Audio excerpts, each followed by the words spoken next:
What's up, guys? This week we break down that amazing result, and we finally beat that stupid team from up north, DC, in that amazing home opener, and we preview that St. Paddy's Day clash with Vancouver. All that and more coming up.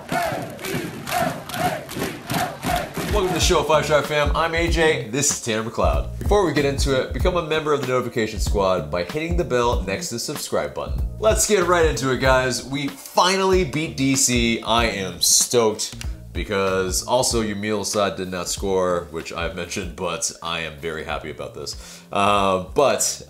We beat them at the Benz. 72,035 showed up. We beat the record of attendance the third time. Fantastic, fantastic stuff. And our Latin trident all scored, so happy days. It was fantastic. Bad puns. Ooh. And, I mean, they were brilliant going forward. It was we'll get into the formation change in a bit, but it's always great when you see like the three guys that you expect to score goals, scoring goals. Yeah, they needed the confidence. It's such a boost, and I think they can carry that going forward. I mean, I think that especially for guys like Tito and, Miggy, they're definitely a lot more confidence players than Joseph. Joseph always knows he's going to score. Like, it's just the attitude that he has. But I think when Tito's confident, that's when you see him, unleashing those long-range strikes that find the top corner. Or for Miggy, he just seemed a lot more confident in his passing and just his overall play. And I think he felt a lot more engaged, and he was playing a lot faster, and he had, the confidence to take that shot, which he scored a brilliant goal from. If you're lacking in confidence, sometimes you struggle to make those decisions that quickly, and you don't play your natural game. And it felt like they were all playing their natural game. Definitely, and this all stemmed from a little bit of a formation change from Tata Martino,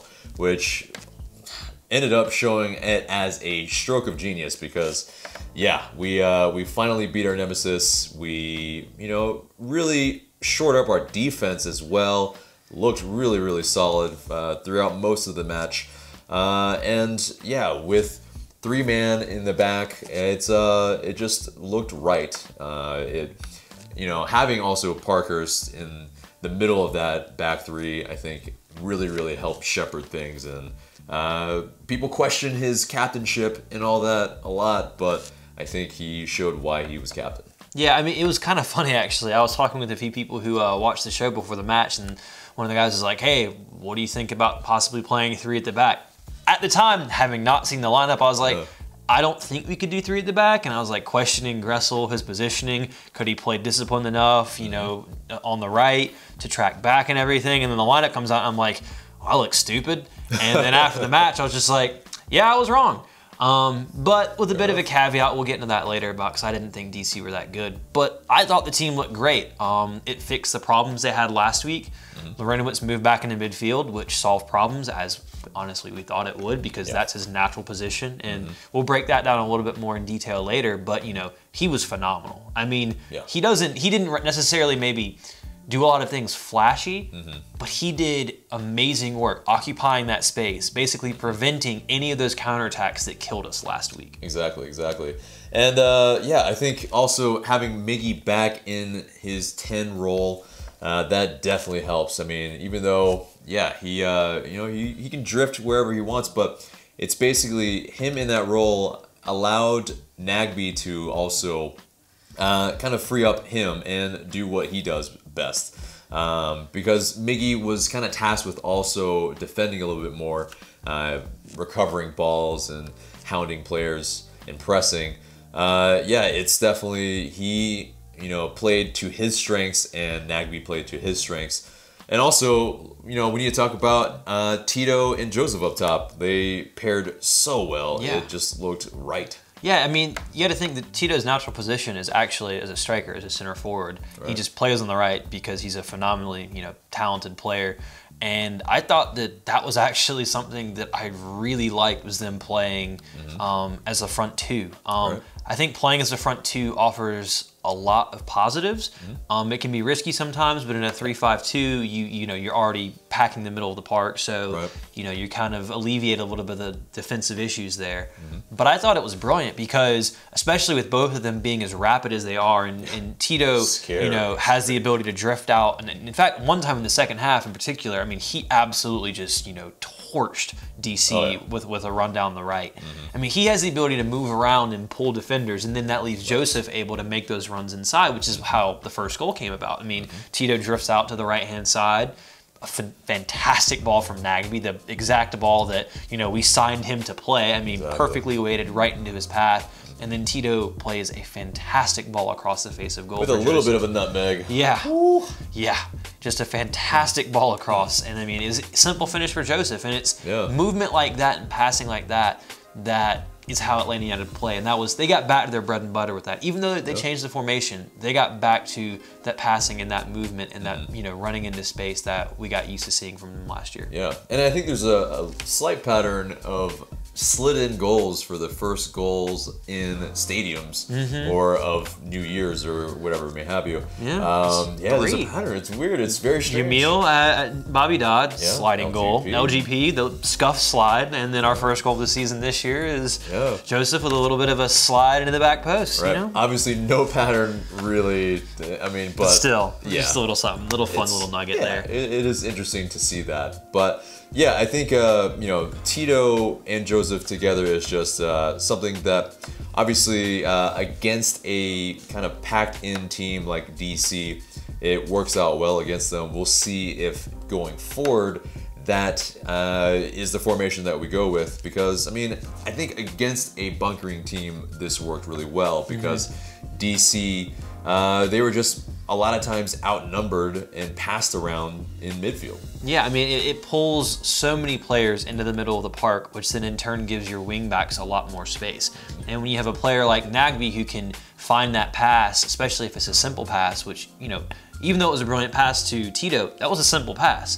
But the movement the team had created that space for Tito. And a couple times, you know, I was really impressed with Gressel and his tactical discipline. A lot of the times I was shouting, just go forward, damn it, just move. Because sometimes he would stay there and he wouldn't attack where there was space in front of him. But I think that was just his instructions and he followed them to the letter. I mean, he stayed in his position. He moved when he had to, when he had the brilliant opportunities to do so. But other than that, he was very, very tactically disciplined in that position. I was really impressed. And I mean, I think, you know, a lot of the players commented on it afterwards. Tata got his tactics perfect. And the players said, you know, he put us in the position to win. Lorenowitz didn't do much, really just stood in the middle of the park. But that was vital, vital to how the team played. Yeah, we absolutely need that because, yeah, it stops those counters. It stops them from playing a simple pass through the middle. I mean, when you have someone there who's able to block and intercept as well as Lorenowitz and read the game, yeah, he's just able to, you know, snuff out a bunch of their attack and just basically nullified it, where DC had 0 shots in the first half. I mean, DC were poor. I mean, they didn't offer very much at all. And I think that was the most reflective of the difference between these two teams. I mean, I think the difference was there last season. For some reason, United just couldn't beat them. But I think that game really reflected what the difference is. The thing that frustrates me is that they got a goal and it was kind of just, you know, the team kind of lets up there at the end. You don't get a clean sheet because I didn't think they deserved it.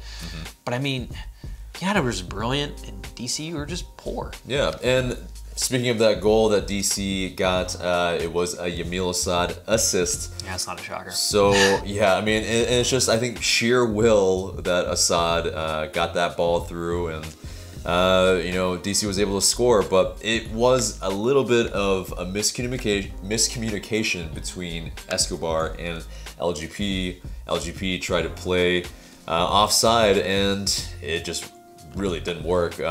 But it's something that, you know, it still shows that we have some kind of things to shore up in defense. Because, yeah, I mean, we still can let in the odd goal here and there. And I think it's just a matter of getting these players, you know, really just hammered home in their, you know, whatever it's, you know, the formation or just playing together. I mean, it's still a relatively new system and team, and early on in the season. Yeah, I mean, I think another thing we have to consider moving forward is, again, going off DC being poor, they didn't do really anything to push the wingbacks, the Atlanta United wingbacks. And I think when you come up against better teams, and maybe even see that this weekend against, a Vancouver team that's extremely good on the break, they're quite physical, they've got big forwards. I think you could see them trying to maybe, when they get the chance every now and then, to push those wingbacks, to push Gressel for pace, because he's not the quickest player in the world, to take advantage of Garza losing his, his positioning, because that does happen every game. He's a great player, but he loves getting forward. He'll get caught out sometimes.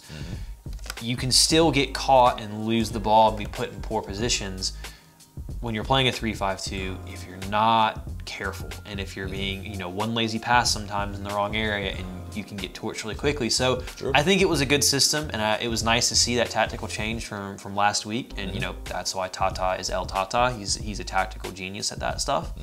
But I think we should try to maybe cool the heat on it a little bit, just because it is one game. It was against a poor team, and I'd like to see us, if we can do that at home against Vancouver, same result, then I'm going to feel a lot more comfortable with that system going forward. But also, I don't think that's a system that United can play when Barco comes back. Yeah, definitely. I think, when he comes back, it becomes an issue of who is dropped. And yeah, I mean, this is a perfect system, though, if a Barco or an Almiron are out, because it allows kind of a straight swap. Because Barco nor Almiron are ever going to be a wing back, so then it becomes a question of where do they play. I mean, I could see Miguel playing maybe a Nagby role just slightly, maybe towards the end of a match or something. But yeah, it's really more so. This was a perfect formation to best suit the talents of the players on the pitch in our best 11 at the moment. So that's that's what it's good for at the moment. But I think when Barco comes back, we shift back, and I think we're going to be shifting towards each different opponent anyway. So I don't think we'll be married to this 3-5-2 formation. But we wanted to break down the second goal because it was just a thing of beauty, and I think it's something that we will replicate throughout the season, because Gressel just loves those pullbacks. All right, so here we have Miggy creating space, getting the pass to Tito, where Tito and Gressel are out on the right, and it's just the perfect pullback pass to Miggy, where he just blasts a rocket into the upper 90. Oh, it was a beautiful play. Oh, it was brilliant. And I mean, everything starts from, it's a brilliant goal from just the get-go. I mean, Almiron creates space for himself by dribbling past 3 players. And once he does that, it's really him in his natural role, coming inside, taking on players, moving into that space and creating, which is what a number 10 does. I mean, and he has so many options after he beats these players.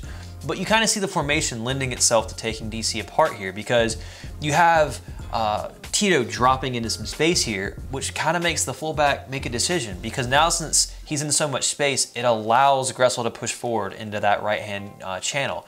And that really affects the entirety of the play, because the fullback then has to take Gressel, and then that means the midfielder has to take Tito.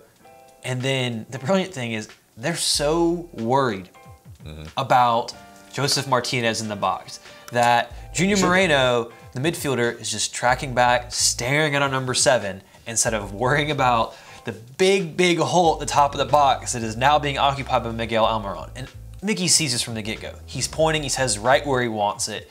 He gets the ball, one touch, boom, top corner, brilliant. And I mean, that's the kind of goal that I think United can score a lot more, especially playing this formation, because it creates those overloads on the wings. It pulls players into space, especially when you're playing at home. And I think what's brilliant about them as well is United counter so quickly. When they win the ball back, especially with Lorenowitz playing in that midfield role where he can, win the ball back, make that simple pass, it starts the counter. United are so quick. And when you have players attacking and moving at them, and you have those overlapping runs coming in, it's really difficult to defend. And, I think the second goal was just probably my pick of the bunch for the day. And, it's exciting because that's where Gressel needs to play, not in the number 10. He needs to play on the right. He's brilliant cutting those balls back in, crossing or just pulling it along the floor like he did that time. And I think that you'll see a lot of goals coming from, that position for Atlanta United this season. And for me at least, one of the really interesting things about this 3-5-2 is how it really didn't look like a 3-5-2 when you kind of look at the heat maps after the match. It really was more of like a 4-2-4. Yeah, it's a bit crazy to look at because Miguel Almiron is essentially the furthest forward and to the left. So it's it's matches where his favorite foot is essentially, and so that's it makes sense in one sense, but also the fact is that he played the number 10 and he was also recovering the ball from deep as well. So it's a very, very interesting map to look at. But you also see Gressel out on the right, furthest right, and Escobar is kind of just right behind him. It's the whole team is kind of shifted more towards the right-hand side as opposed to last year when it was definitely more of a left-handed side where Yamil Asad, Greg Garza, and Miguel Almiron were definitely comboing it up, and so it's very strange, but it makes sense because the the prowess of the players just kind of leans more toward the right. I mean, I think that's something that it is kind of weird when you look at it. It's like we're playing 3 at the back. It looks like a 4-2-4 with Escobar playing right back and everything. But when the team sits as deep as DC did and doesn't really press the ball very well or very often, and it kind of gives you that, your players are naturally going to take up those wider positions. I mean, I feel like Julian Gressel was standing at least on the halfway line almost the entirety of the match. And you have those two in midfield in Nagbe and Lorenowitz, sitting. Nagbe looking to get that ball from Lorenowitz and then play it out to Almiron, to Villalba. So, it's very attacking, but honestly, it's not really anything that I wouldn't expect when United play at home. And last but not least, Andrew Carleton got a single minute on the pitch, but wow, he flew into a tackle. He flew right into a tackle when he got on the pitch. He was all about it. Indeed, indeed. And so it was super great to see our Frosted Orange finally get some time at the Bends because he was away at, their under-17 USMNT World Cup stuff last year, so he was unable to play, but now he's finally going to be able to get into the swing, so super happy for the teenager and really hoping he gets some more time in the future. Yeah, his first minutes, but definitely not his last. Yeah. And we have to talk about how we were the 4th highest attendance in the world in soccer this weekend. Holy crap. So we had 72,035, and above us are the likes of Manchester United versus Liverpool with 74,855. That's about what you expect for a Northwest derby. Exactly. And we have Bayern Munich. That's at 75,000. That's pretty impressive as well. Allianz is probably bouncing for that one. Right. And number 1 is Borussia Dortmund, and that's at 81,360. Just, incredible stuff from Atlanta. We're in the US and we're competing with the world, guys. That's just good on us. I mean, I think, the Dortmund game is a big one in particular because, they have one of the biggest single terrace stands in the world at, at the Gelderwand, the Golden Wall. Holds 25,000 people.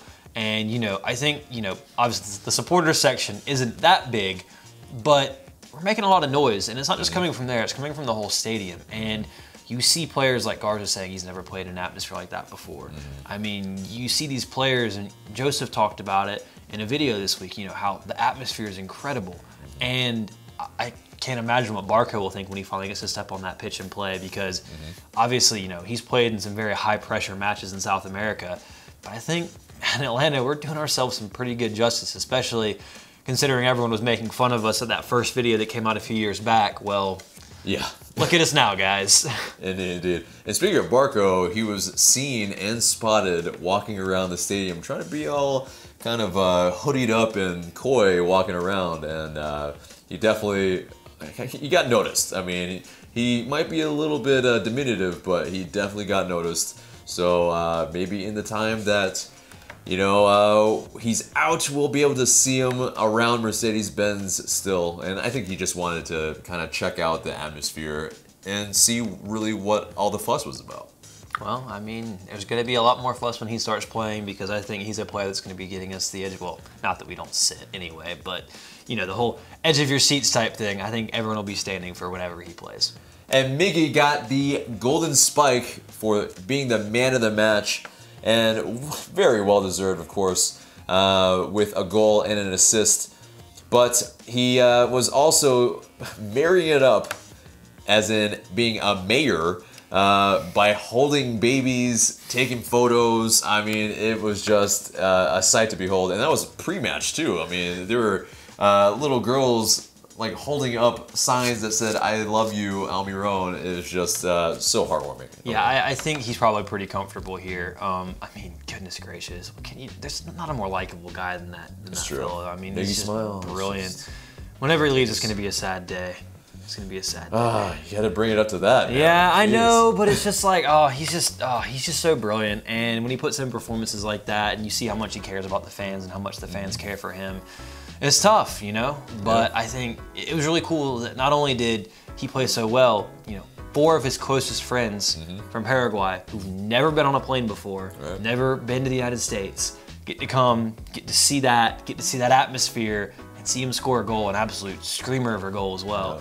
That's pretty awesome. Yeah, and he celebrated in that sense by putting up 4 fingers, and it was a tribute to his friends that had came.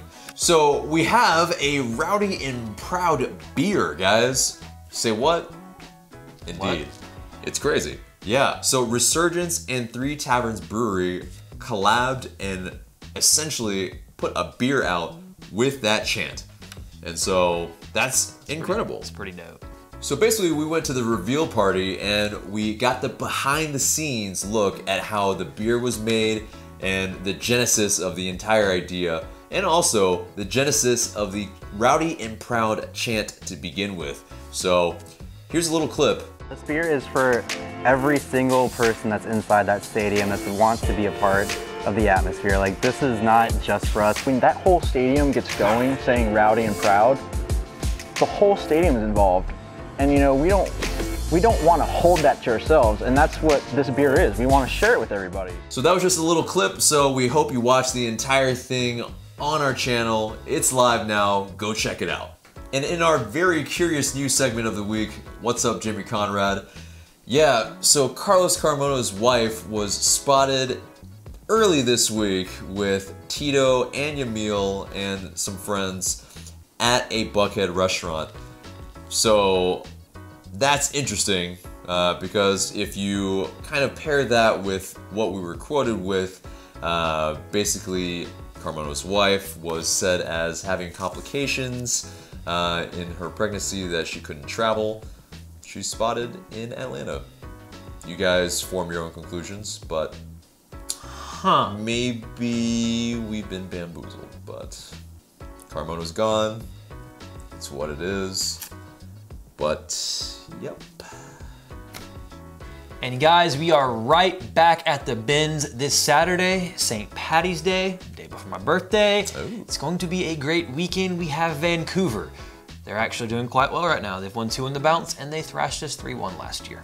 Indeed, yeah. But does anybody remember the social team of Vancouver Whitecaps? They pretty much put out a goal highlights of all our goals before our match with them last year.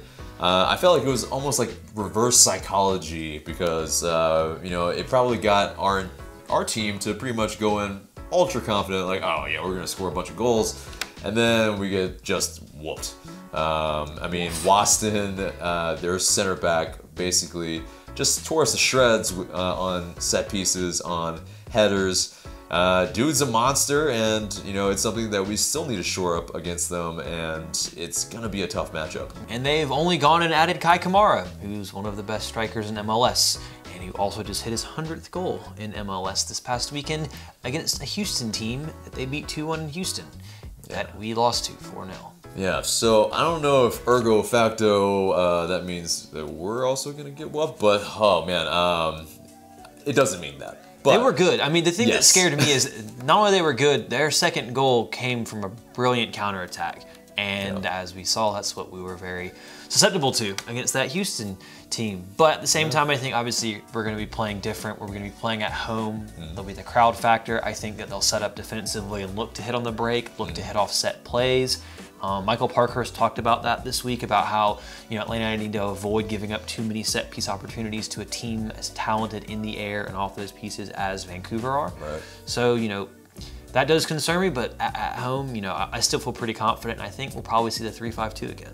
Yeah, I think against a type of team that is similar to DC in that they will bunker and hit us on a counter and hit us on set pieces. I think that us playing this way is the best way, but we do need to figure out how to shore up our set piece defense. So, color me worried, I am pretty concerned. But. I mean, I think the first goal is going to be massive in this match, because I think if Atlanta at home gets the first goal, it's almost always not necessarily a wrap, but it's like it forces those teams to come out. When teams start coming out and trying to play, that's when they really get torched, because as soon as they lose the ball, United are on them. They're going for it. And I think that first goal Saturday is going to be massive. If Atlanta can get that first goal, get the crowd, not that they're not ever behind them, but fully behind them, get that raucous atmosphere going, I think it'll be tough for Vancouver, because, I mean, they experience, atmospheres like that a lot playing in, the Cascadia Cup against Portland, against Seattle. Those are fierce games. They haven't. This is a long trip for them, and I don't think they've played a team as talented as Atlanta United this season. Not to discredit Houston, but even taking that Houston result, I think Atlanta's still a better team. I think that was a one-off. And honestly, I mean, I'm quietly confident about this. I think playing at home, this team's so much better than just the form is just drastic when they play at home versus playing on the road. Second game in less than a week. I still think that they're probably a bit irritated about that Houston result. They want to show that was a one-off. Vancouver's 1-2 on the bounce. Long trip for them. I'm gonna go to predictions, and I'm gonna say 3-1. All right, man. Yeah, that's very bullish in my opinion, but I love the optimism. That's I hope we actually do get that score. I'm gonna be a little bit more pessimistic and say it's gonna be a 2-2 draw. It's just, I think, them in the air is just too much for us. But I think we get the first goal, but they're able to equalize, and it just becomes kind of a stalemate after that. And that all kind of leads into our question of the day, which this week is, do you think Atlanta United should continue using the 3-5-2 going forward? I think it's a very interesting debate, but hit us up on Twitter, get us down in the comments, let us know what you think about that and your predictions for the match as well. So that's it for us today. Remember to smash a like, remember to subscribe if you haven't, and for Tanner McLeod, I'm AJ. Thank you guys so much for watching.